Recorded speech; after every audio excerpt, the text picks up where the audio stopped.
কি কি ভাবছো সকলে? আজকের মিনি ব্লগটা শুরু হচ্ছে পার্লার থেকে। আর এই যে ঘন্টু বুড়ো, ওর আর আমার বন্ডিংটা পুরোপুরিই আলাদা, সেটা আর ভাষায় প্রকাশ করার মতো নয়। এখানে বাবু হয়ে বসে পড়েছি আর দুজন মিলেই এরা হাসছে আর আমার হেয়ারটা কমপ্লিট করছে, মানে কার্ল করছে। আর এদিকে উডবি ব্রাইড আর ব্রাইডের দিদি দুজনেই রেডি হচ্ছিল, কারণ আমার থেকে আগে অবভিয়াসলি ওরা পৌঁছে গেছিলো। আর এইদিকে আমার হেয়ারটা করতে করতে শাড়িটা পরানো আমাকে কমপ্লিট করে নিয়েছে, আর আমি একটু আয়নাতে দেখছিলাম কেমন লাগছে আমার ফাইনাল লুক। আর এদিকে বাকি হেয়ারটা এখন কমপ্লিট করছে ওরা দুজন মিলে। খুব সুন্দর একটা চুলের ডিজাইন করেছিল, যেটা কিনা আমার খুব পছন্দ হয়েছিল। আর এরপরে চলে এসেছি এবার ঝিলিকের কাউন্টারে, কারণ ঝিলিক আর আমি দুজন মিলে এবার গল্প করব আর অনেকটা টাইম নষ্ট করে সাজুগুজু করব।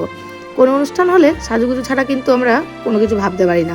খাওয়াটা পরে আইলেও মেয়েদের কাছে কিন্তু প্রথমেই আসে সাজুগুজুর পালা। আর এদিকে আমি আর ও দুজন মিলেই দেখছিলাম কি করে সাজুগুজু করা যায়, কিভাবে কি করা যায়। আরেকজন যে কিসের লজ্জা পেলো, হাসতে হাসতে পেছন দিয়ে চলে গেল। আর এবার ফাইনালি আমার পালা। এবার আমার সাজটা কমপ্লিট হবে, কি অপেক্ষা করছে তো দেখে নাও। এটা হচ্ছে আমার ফাইনাল লুক। এভাবেই সাজুগুজু করেছিলাম, যেহেতু অনুষ্ঠানটা দুপুরবেলা ছিল তাই এই হালকা ফুলকাভাবেই সাজুগুজু করেছিলাম। আর এঙ্গেজমেন্ট পার্টিতে কি কি হলো তা দেখার জন্য পার্ট 2 মিনি ব্লগে কিন্তু নজর রেখো।